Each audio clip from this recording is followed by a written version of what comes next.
Hi everyone, నేను మీ శివారెడ్డి. అని గోశాల NPM shop కషాయాలు వాడదాం, అధిక దిగుబడులు సాధిస్తాం. ఈరోజు మన మామిడి చెట్టులో ప్రధానంగా 4 సమస్యలు కనిపిస్తూ ఉంది. ఒకటి తేనె మంచి పురుగు, 2 ట్రిప్స్, బ్లాక్ ట్రిప్స్ కూడా, ప్లస్ కాయ సైజు రాకపోవడం, అదేవిధంగా పిందులు రాలిపోతూ ఉంది. ఈ ప్రధానంగా 4 సమస్యలు అయితే ఉన్నాయి.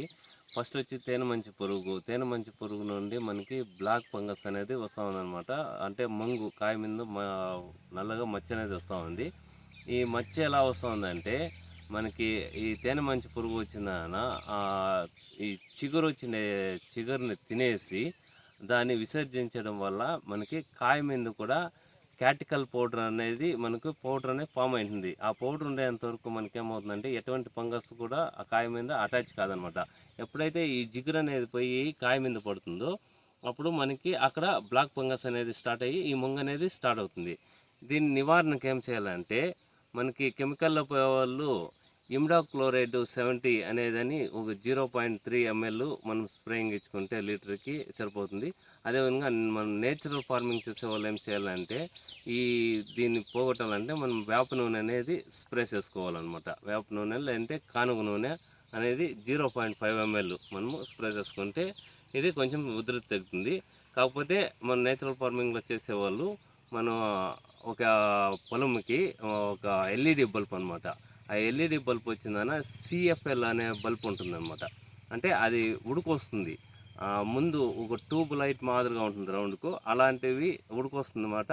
మామూలు ఎల్ఈడి అయితే ఉడుకు రాదు. ఈ సిఎఫ్ఎల్ బల్బ్ మనం కన్నా వాడే మన మామిడి చెట్లో పైన హైట్గా ఒక కొయ్య నాటేసి, ఆ కొయ్యకు కూడా మనము ఒక వైరు పేస్ మాత్రం తీసుకొని వచ్చి ఎర్త్ గ్రౌండింగ్ అక్కడే చెట్టు కింద ఇచ్చుకుంటే మనకి ఆ లైట్ అనేది మంటుందన్నమాట.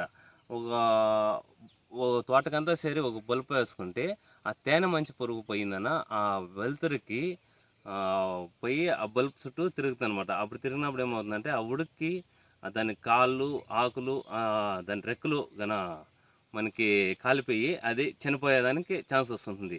అంటే దాని సైకిల్ అనేది మనము నివారించవచ్చు అనమాట. అదేవిధంగా మనము ఏం చేయాలంటే, మామిడి చెట్టు మొదల్లో కానీ కలుపు అనేది నివారించాలి. కలుపు అనేది లేకుండా మనము రోటివేటర్లు కానీ ఇవంతా వేసుకుంటే మనకి తేనె మంచి పురుగు అనేది దాని సైకిల్ అనేది తక్కువగా ఉంటుందన్నమాట. ఇంకోటి వచ్చిందన మనకి ఆ క్యాటికల్ పౌడర్ అనేది ఎప్పటి వరకు ఉంటుందో అప్పటి వరకు ఈ ఫంగస్ అనేది అటాక్ కాదు. మనకి అట్లా ఏమన్నా ప్రాబ్లం అయినప్పుడు దాని చుట్టూ మనము ఇది బయోకల్చర్ అనేది ఒకసారి స్ప్రేయింగ్ ఇస్తుందంటే ఆ బ్లాక్ ఫంగస్ని ఈ బయోకల్చర్లో ఉండే ఫంగస్ పోయి తినేస్తుంది అనమాట. తినేయడం వల్ల ఆ ఫంగస్ అనేది, బ్లాక్ ఫంగస్ అనేది మనకి రాకుండా కాయ షైనింగ్ కానీ సైజ్ కానీ వచ్చేదానికి ఆస్కారం ఉంది అనమాట. ఇంకోటి వచ్చిందన్న కాయ రాలిపోతూ ఉంది. ఆ కాయ ఎందువల్ల రాలుతూ ఉందంటే, ఒకటి క్లైమేట్ కండిషన్ అనమాట.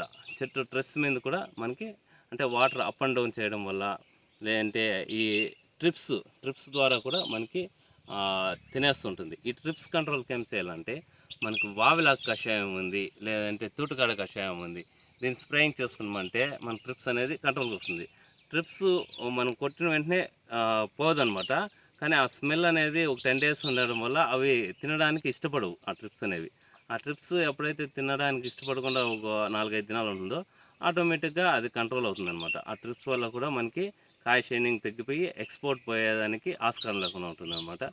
ఇంకోటి వచ్చిందన్న, మనం ఏమేమి ఎరువులు వేసుకోవాలంటే, మనకి జిప్సం వచ్చి నేచురల్ కిందే వస్తుంది. దాంట్లో కాల్షియం సల్ఫేట్ అనేది ఉంటుందన్నమాట. దాంతోపాటు మనము 10, 26, 26లో ఒక చెట్టుకు 1 kg వేసుకోవచ్చు. జిప్సం 1 kg వేసుకోవచ్చు. జిప్సం ఎంతనే వేసుకోవచ్చు, 1 kg అనే కాదు రికమెండేషన్. నేను అయితే ఒక చెట్టుకి ఒక 60 kg రావాలంటే జిప్సం 1 kg పైనే వేసుకోవాలన్నమాట.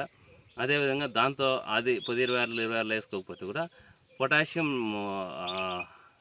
రెడ్ పొటాష్ వేసుకోవచ్చు అనమాట. పొటాష్ కూడా మనకి ఒక చెట్టుకి 1 kg దాకా వేసుకోవచ్చు అనమాట. ఇంకోటి వచ్చిందన్న, మనకి కాయ సైజు ఎరువుల ద్వారా వస్తుంది. ఈ నేచురల్లో వేసుకునే వాళ్ళు జిప్సం వేసుకోండి, లేదంటే మనకి జీవామృతం అనేది చెట్టుకు పారించుకోండి. మనకి కెమికల్ ఫర్టిలైజర్ వేయకపోతే ఈ విధంగా జీవామృతం వేసుకొని జిప్సం అనేది మనము చెట్టు మొదట్లో వేసుకుంటే మనకి షైనింగ్ వస్తుంది కాయి. ఇంకోటి వచ్చిన హ్యూమిక్ యాసిడ్ వదులుతున్నారు. ఆ హ్యూమిక్ యాసిడ్ వదలడం వల్ల గ్రీన్ స్టేజ్ ఎక్కువైపోయి మనకి కలర్ అనేది రాదనమాట. సో హ్యూమిక్ యాసిడ్ అనేది దయచేసి చెట్లకు వేయద్దండి. ఈ విధంగా చేసుకుంటే మనకి ఎక్స్పోర్ట్ అయ్యి మంచి క్వాలిటీగా మనకు పంట వచ్చేదానికి ఆస్కారం ఉందన్నమాట. మనం చూస్తున్నామనండి. Thanks for watching.